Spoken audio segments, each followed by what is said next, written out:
Chapter 8. Be careful to follow every command I am giving you today, so that you may live and increase and may enter and possess the land the Lord promised on oath to your ancestors. Remember how the Lord your God led you all the way in the wilderness these 40 years, to humble and test you in order to know what was in your heart, whether or not you would keep his commands. He humbled you, causing you to hunger and then feeding you with manna, which neither you nor your ancestors had known, to teach you that man does not live on bread alone but on every word that comes from the mouth of the Lord. Your clothes did not wear out and your feet did not swell during these 40 years. Know then in your heart that as a man disciplines his son, so the Lord your God disciplines you.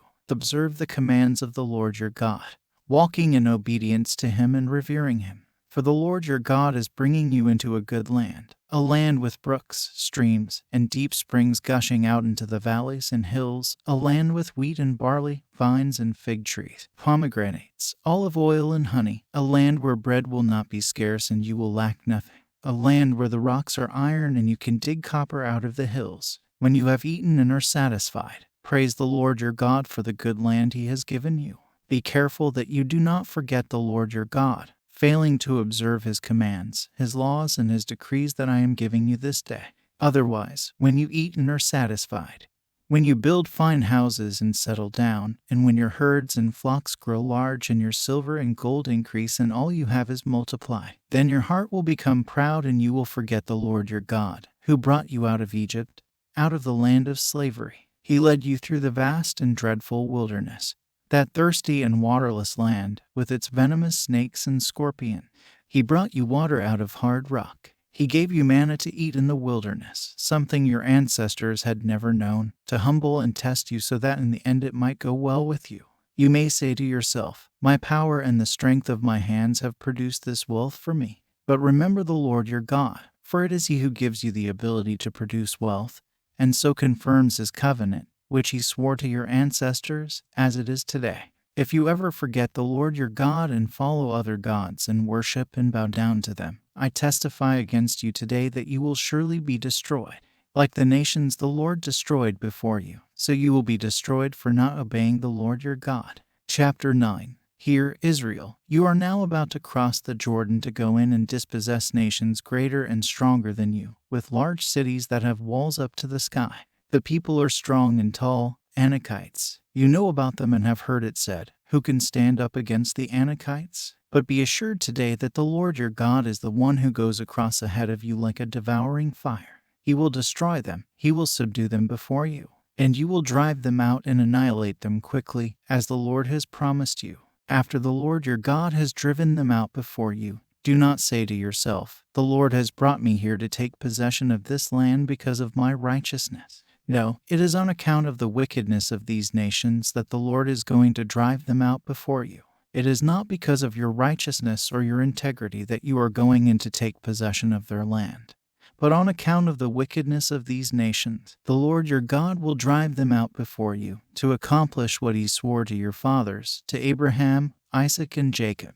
Understand, then, that it is not because of your righteousness that the Lord your God is giving you this good land to possess, for you are a stiff-necked people. Remember this and never forget how you aroused the anger of the Lord your God in the wilderness. From the day you left Egypt until you arrived here, you have been rebellious against the Lord. At Horeb you aroused the Lord's wrath so that he was angry enough to destroy you.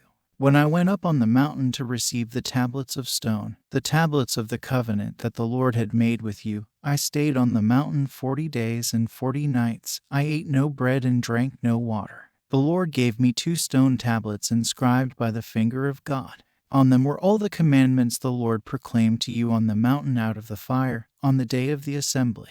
At the end of the 40 days and 40 nights, the Lord gave me the 2 stone tablets, the tablets of the covenant. Then the Lord told me, go down from here at once, because your people whom you brought out of Egypt have become corrupt. They have turned away quickly from what I commanded them and have made an idol for themselves. And the Lord said to me, I have seen this people, and they are a stiff-necked people indeed. Let me alone, so that I may destroy them and blot out their name from under heaven. And I will make you into a nation stronger and more numerous than they. So I turned and went down from the mountain while it was ablaze with fire. And the 2 tablets of the covenant were in my hands. When I looked, I saw that you had sinned against the Lord your God. You had made for yourselves an idol cast in the shape of a calf. You had turned aside quickly from the way that the Lord had commanded you. So I took the 2 tablets and threw them out of my hands, breaking them to pieces before your eyes. Then once again I fell prostrate before the Lord for 40 days and 40 nights. I ate no bread and drank no water, because of all the sin you had committed, doing what was evil in the Lord's sight and so arousing his anger. I feared the anger and wrath of the Lord, for he was angry enough with you to destroy you. But again the Lord listened to me. And the Lord was angry enough with Aaron to destroy him. But at that time I prayed for Aaron too. Also I took that sinful thing of yours, the calf you had made, and burned it in the fire. Then I crushed it and ground it to powder as fine as dust, and threw the dust into a stream that flowed down the mountain. You also made the Lord angry at Tabor, at Massa, and at Kibroth Hattaavah. And when the Lord sent you out from Kadesh Barnea, he said, "Go up and take possession of the land I have given you." But you rebelled against the command of the Lord your God. You did not trust him or obey him. You have been rebellious against the Lord ever since I have known you. I lay prostrate before the Lord those 40 days and 40 nights because the Lord had said he would destroy you. I prayed to the Lord and said, "Sovereign Lord, do not destroy your people, your own inheritance that you redeemed by your great power and brought out of Egypt with a mighty hand.